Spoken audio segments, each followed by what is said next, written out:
बिस्मिल्लाहिर्रहमानिर्रहीम। हम देख रहे थे क्लास में भी हमने ये काम थोड़ा सा स्टार्ट किया था कि हम देख रहे थे कि हमारे पास एक पार्शियल डिफरेंशियल इक्वेशंस जो थी, जैसे कि ये इक्वेशन नंबर 1 है, इक्वेशन नंबर 2 है, इक्वेशन नंबर 3 है। तो ये पहली इक्वेशन जो थी ये कंटिन्यूटी इक्वेशन थी, सेकंड इक्वेशन जो थी ये आपके पास मोमेंटम इक्वेशन थी और थर्ड इक्वेशन हमारे पास ये हीट इक्वेशन थी। अब ये ज्योमेट्री इसमें जो यूज़ की गई एक्चुअली वो सिलेंड्रिकल डोमेन में है, और लास्ट टाइम हमने जो काम किया था उस पे हमने शीट पे काम किया था। तो अब वही काम है कि इस पे हमने इक्वेशन नंबर 5 की हेल्प से हमने क्या करना है, इन सिमिलैरिटी ट्रांसफॉर्मेशन से हमने इक्वेशन नंबर 1, 2 और 3 को सॉल्व करना है और इनको ऑर्डिनरी डिफरेंशियल इक्वेशन बनाना है। तो यहाँ से हम लोगों ने u निकाल लेना है, v निकाल लेना है by the help of the stream function, जिससे कि हमें वैल्यू मिली है ये u is equal to u naught x over L f dash of x, f dash of eta, और यहाँ पे v की वैल्यू मिली है। तो अब हम इस इक्वेशन को सॉल्व करते हैं। Equation 1 continuity equation in similarity को यूज़ करते हुए ये सेटिस्फाई कर जाती है, और दूसरी इक्वेशन को जब हम सॉल्व करते हैं तो इसको अगर आप लोग चेक करें तो इस पे रिजल्ट जो है वो आपको ये मिल रहा है कि 1 + 1 over beta plus 2 alpha eta f triple dash of eta up to so one देख लें तो ये इक्वेशन नंबर 6 का रिजल्ट हमें मिल जाता है जब इक्वेशन नंबर 2 को सॉल्व करते हैं। अब अगर इक्वेशन नंबर 3 को सॉल्व करते हैं तो हमें क्या मिलती है, इक्वेशन नंबर 7। जब इक्वेशन नंबर 4 को सॉल्व करते हैं तो हमें ये बाउंड्री कंडीशन मिल जाती है इक्वेशन नंबर 8 की। अब हम क्या करते हैं, इन रिजल्ट को देखते हैं कि 6 इक्वेशन को, 7 इक्वेशन को और 8 इक्वेशन को, इनका सोल्यूशन जो है, अब हम ये ग्राफिकल रिजल्ट हम ट्राई करते हैं इनके निकालने की। इन ग्राफिकल रिजल्ट के साथ साथ ये टेबल और वैल्यूज जो हैं इसकी, ये भी हमने इसको देखना है कि ये किस तरह से निकलती हैं। अब हम इसको सॉल्व करते हैं एनडी कमांड की मदद से। एनडी सॉल्व कमांड जो है मैथमेटिका पे, इसको कैसे लिखना है वो हम इसको चेक करते हैं। मैंने एक मैथमेटिका की जो फाइल एक ओपन कर ली है, तो यहाँ से हम इसको जो है वो सॉल्व करने की ट्राई करते हैं। अब इसको थोड़ा सा जूम कर लेते हैं। अब देखिए, अब अगर मैं इस वर्ड की फाइल को चेक करता हूँ, ये वाली जो फाइल थी, अब इसकी इक्वेशन 1, 2, 3 इसको सॉल्व किया है। चौथी इक्वेशन, अब इसकी बाउंड्री कंडीशन को भी पांचवी इक्वेशन की मदद से, छठी और सातवीं और आठवीं इक्वेशन हमें मिल जाती है। इनकी पुट करके हम लोगों ने वैल्यूज कुछ हैं इसमें, जैसे आपके पास अगर इस इक्वेशन में चेक करें, एक बीटा मौजूद है, एक आपके पास एच ए मौजूद है, ऐसे अल्फा मौजूद है, ये कांस्टेंट, इनको हम लोगों ने पैरामीटर्स की वैल्यू तो ऊपर डिफाइन कर देनी है, फिर हमने इनके रिजल्ट बनाने हैं। अब मैं चाह रहा हूँ कि एक्चुअली ये जो प्रॉब्लम था वो कैसन फ्लूइड के ऊपर एक प्रॉब्लम था। हम चाह रहे हैं कि इसको अब कैसन फ्लूइड को हम कैसन नैनो फ्लूइड बना लें, और साथ में हम इसके हीट ट्रांसफर इक्वेशन के अंदर, हीट की इक्वेशन में हम इसके रेडिएशन के इफेक्ट भी चेक कर लेते हैं। अब देखें, मैंने ये एक काम किया हुआ, ये फोल्डर भी मैंने आप लोगों को क्लास में सेंड किया, दे दिया था, ग्रुप में भी सेंड किया हुआ है। देखें, इक्वेशन 1 तो वही है, equation of continuity. Second equation momentum में भी कोई चेंजिंग नहीं है। जब हम इसकी देखते हैं थर्ड इक्वेशन, थर्ड इक्वेशन में ये टर्म जो है हीट और सोर्स सिंक की एक्स्ट्रा टर्म, मैंने यहाँ पे ये q over rho c p t minus t infinity और 1 over rho partial over partial r r q r, ये भी एक्सटेंशन लगाई है, और साथ में ये टा भी लगाया है। टा बेसिकली ये नैनो पार्टिकल्स के लिए, नैनो फ्लूइड्स की ये बेसिकली मैथमेटिकल फॉर्म है। अब इसके बाद ये, अब चौथी क्वेश्चन उसमें नहीं थी जो हम लोगों ने ये पहले जो हमने इसको डिस्कस किया, तो इस वाले पेपर में अब क्योंकि आप इस नैनो पे काम कर रहे हैं तो नैनो के लिए ये नैनो पार्टिकल की कंसंट्रेशन की क्वेश्चन भी आ गई, ये क्वेश्चन नंबर 4 है। अब उसी तरह से इसकी 5 जो बाउंड्री कंडीशन हो गई, 6 यहाँ पे आपको सिमिलैरिटी ट्रांसफॉर्मेशन दी गई। पहले आपके पास ये थीटा था, अब हमने उसमें 5 भी डिफाइन कर दिए। फिर हम क्या करते हैं, इन सिमिलैरिटीज की मदद से, सातवीं की मदद से इक्वेशन, छठी की मदद से सातवीं बना लेते हैं। देखें, सातवीं इक्वेशन इस में और जो लास्ट हम अभी डिस्कस कर रहे थे उसमें बिल्कुल सेम है, क्योंकि हमें मोमेंटम इक्वेशन में कोई चेंज नहीं थी। जबकि अगर हम इसके इक्वेशन नंबर 8 मोमेंटम इक्वेशन के बाद हम लोग एनर्जी इक्वेशन देखते हैं तो उसमें चेंजिंग हमारे पास मौजूद है। जैसे ये हिस्सा जो है यहाँ से लेकर यहाँ तक, इस वाले हिस्से को अगर हम लोग देख लें तो ये एक्सटेंशन यहाँ पर लगाई हुई है किसकी, ये नैनो पार्टिकल के लिए। और 1 + 4 r/3 ये भी रेडिएशन की टर्म भी यहाँ पे एज एक्सटेंशन के तौर पे यूज हुई। और इक्वेशन नंबर 9 भी इसमें एक्स्ट्रा आई है, ये वॉल्यूमेट्रिक कंसंट्रेशन है, नैनो पार्टिकल्स की। अब हमने क्या करना है, equation number 7, equation number 8, equation number 9 और 10 पे हमने शूटिंग स्कीम जो है ना वो यूज करनी है। देखें शूटिंग स्कीम में हमने क्या करना होता है कि हमने एफ डैश को पुट कर देना है यू के। अब अगर एफ डैश यू है, F double dash you dash, F double dash, उसके बाद जब इसका डेरिवेटिव दोबारा लेते हैं तो F triple dash U double dash के आ जाते हैं, और हम कहते हैं कि यू डैश को वी के बराबर पुट कर दें तो आपके पास एफ ट्रिपल डैश जो है वो वी डैश के बराबर हमारे पास आ जाते हैं। फिर इसी पूरे सिस्टम को हमने क्या करना है, मैथमेटिका की टाइप पे जो है ना हमने इसको ओपन करना है और इसके फिर हमने रिजल्ट बनाने हैं। देखें मैंने ये सारी की सारी वैल्यू जो है f dash eta is equal to u, u dash is equal to v, theta dash is equal डब्ल्यू ईटा, और फाई डैश को मैंने क्यू, ये मैंने रैंडमली कोई नाम ले लिया, आप इसकी जगह पे कोई भी नाम ले सकते हो। अब जो है इसके बाद ये ऐसे होता है कि हायर ऑर्डर जो है ना वो एक साइड पे रह जाता है, एफ ट्रिपल डैश की वैल्यू एक साइड पे रह जाएगी लेफ्ट साइड पे, बाकी सारे टर्म जो है हम लोग राइट साइड पे ले जाएंगे। देख लें वही हमने इसमें इसकी टाइप पे देखा, ये एक्चुअली ये मोमेंटम इक्वेशन को हमने यहाँ पे मैथमेटिका की टाइप में हमने लिख दिया, अप्लाई किया है हमने इस पे शूटिंग स्कीम को। अब देखें एंटी सॉल्व कमांड यूज करने देंगे रिजल्ट बनाने के लिए। देखें अब इस टर्म में बीटा इन्वॉल्व है, अल्फा इन्वॉल्व है, ये ईटा इन्वॉल्व है, बीटा इन्वॉल्व है, और इसके अलावा एच ए इन्वॉल्व है। जो जो टर्म यहाँ पे इन्वॉल्व हैं अब वही पैरामीटर यहाँ पे यूज भी हम लोगों ने करना, उनकी वैल्यूज भी हम लोगों ने बना ली है। अब देखें उसके बाद वी डैश के बाद हम देखते हैं कि डब्ल्यू डैश ऑफ ईटा। अब ये हीट इक्वेशंस को हमने सॉल्व किया है, हीट इक्वेशन को सॉल्व करके अब इसमें theta double dash left side पे रहेगा, बाकी सारी वैल्यूज राइट साइड से हम लोग लेके चले जाते हैं। फिर इसके जो रिजल्ट्स हमारे पास बनते हैं वो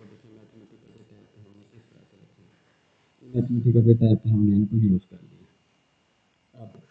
अब इसके बाद हम चेक करते हैं वॉल्यूमेट्रिक कंसंट्रेशन है जो नैनो पार्टिकल्स की, उसकी ये वाली इक्वेशन बनी है।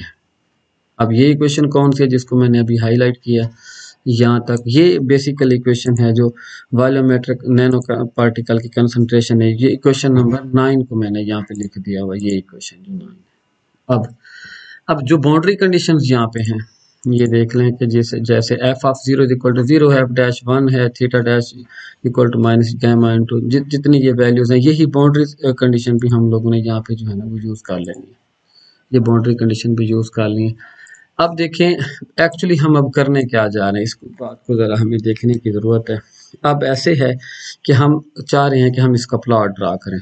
प्लॉट ड्रा इसमें किस तरह से होगा, हम कहते हैं कि ये P1 है, P1 को आपने करना है प्लॉट, लेकिन P1 को हम लोगों ने सैम्पल के तौर पे यूज़ किया क्योंकि आगे फिर एक इस तरह की और इक्वेशन बनाएंगे, फिर तीसरी चौथी बनाएंगे, उनको इस वजह से ये नाम दिया। एक्चुअली हम ये चाह रहे हैं प्लॉट करवाना चाह रहे हैं, किसको, थीटा के ग्राफ, टेम्परेचर के ग्राफ ड्रा करना चाह रहे हैं, किसके अकॉर्डिंग कराना चाह रहे हैं। यही जो है इक्वेशन हमने S1 लिखी थी, इस वाली इक्वेशन, सारी इक्वेशन को हम बेसिकली हम चाह रहे हैं कि ये मैथमेटिका की फाइल एंटी सॉल्व में इसको एवेल्युएट भी करे और फिर उसको प्लॉट करके दे।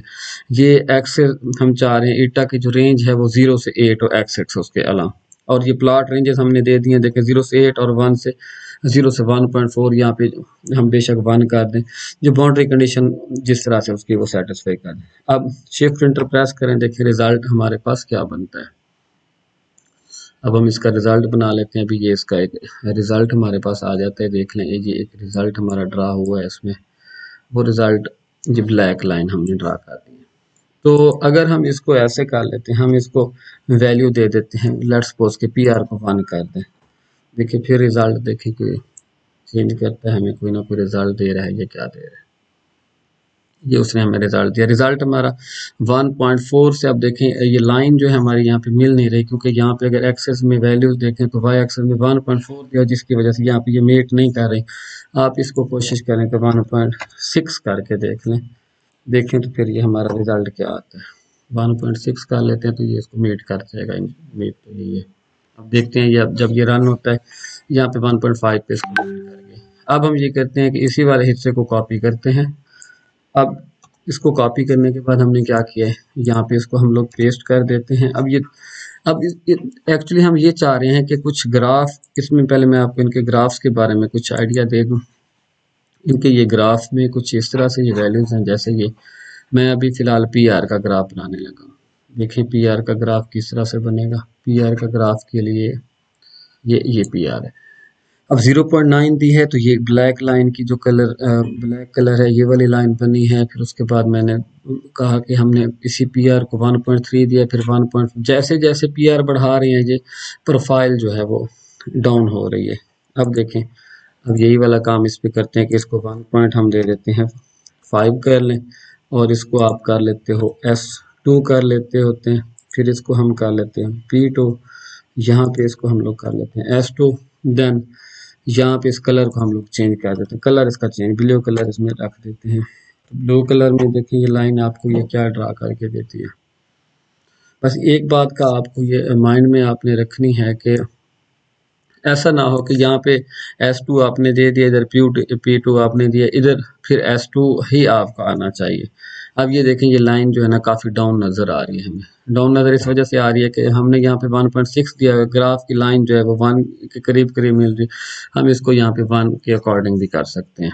अब दोबारा यही वाली वैल्यू इसकी हम लोग यहाँ पे पेस्ट कर देते हैं, फिर इसको हम लोग दे देते हैं 2, और फिर हम कर देते होते हैं इसको S2, फिर हम कर देते हैं इसको P2, फिर हम कर देते हैं इसको S2। यहाँ पे फिर मैं आपको याद दिलाता चलूँ कि अगर पिछली वैल्यू ये 2 की बनाई थी तो अब ये हमारी तीसरी लाइन होनी है, मीन्स के S3, और यहाँ पे ये P3, उसके बाद ये S3, उसके बाद हमारे पास ये आ जाना है जी। इसको 2 भी हमने कर दिया, ब्लैक कलर पहले दिया हुआ तो इसको हम कर देते हैं, चलिए रेड कर देते हैं। शिफ्ट इंटर प्रेस करते हैं, देखें रिजल्ट में क्या आता है। अब ये इसको रन कर रहा है, देखिए रन करने के बाद रिजल्ट की ये सूरत हाल है। अब इसको दोबारा मैं इसको पेस्ट कर देता हूँ। अब मैं चाहता हूँ कि चौथी लाइन इसकी हम बनाते हैं 2.5 बना लेते हैं। देखें तो ये इधर हम इसको S4 कर देते हैं, इधर हम इसको P4 कर देते हैं, और इधर हम इसको S4 कर देते हैं, और ब्लैक कलर को आप ग्रीन कर देते हो, ये ग्रीन होगी। अब शिफ्ट इंटर प्रेस किया तो इसने हमें रिजल्ट जो है वो दे देना है।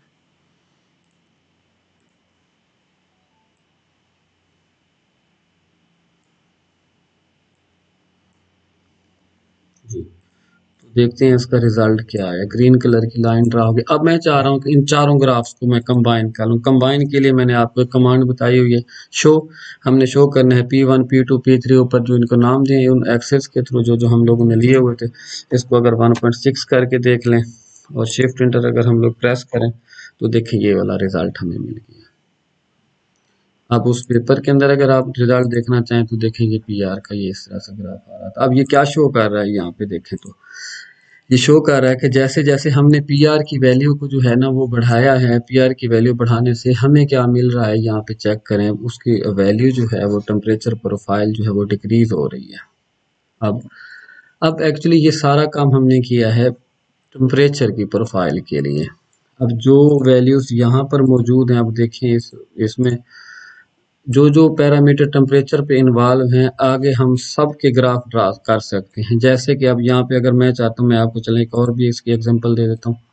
मैं कहता हूँ कि अब हम चाह रहे हैं कि ग्राफ हम ड्रा करेंगे। मैं इसको कॉपी करने लगा हूँ, देखिए Ctrl+C, और फिर इसको इसके नीचे ही अगर पेस्ट कर दूँ, मैं इसके नीचे पेस्ट कर देते हैं, देखिए इसका रिजल्ट क्या आता है। शिफ्ट इंटर प्रेस करते हैं, इसका रिजल्ट देखते हैं कि क्या आता है।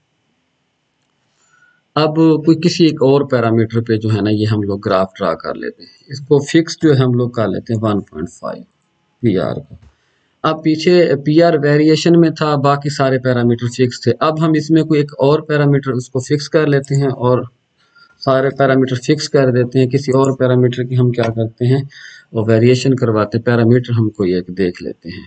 देखें अब इसमें मैं चाह रहा हूँ कि अब हम इसको ये कहते हैं कि NB या NT का इफेक्ट चेक कर लेते हैं। देखें तो अब इधर प्रेस किया, अब ये 1.5 फिक्स है।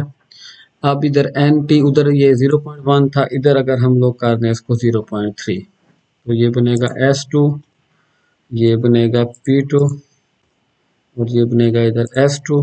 और यहाँ पे इसको आप लोग कलर इसका चेंज कर दें, ब्लू कलर कर दिया। जैसे शिफ्ट इंटर प्रेस किया, देखिए इसमें इसने कोई रिजल्ट इसका दिया है कि क्या किया, जिसका रिजल्ट चेक कर लेते हैं। अब ये ग्राफ भी एक्चुअली टेम्परेचर प्रोफाइल पे ही आ रहा है, ये टेम्परेचर प्रोफाइल पे इसका रिजल्ट आया है। अब हम क्या करते हैं, इसी को हम लोग बढ़ा देते हैं, मजीद इसको हम लोग एक्सटेंड कर देते हैं 3 पे। ये बनेगा S3 और ये बनेगा P3 और ये बनेगा S3। और यहाँ पे अगर आप चेक करते हो तो इसको आप कलर दे देते हो रेड।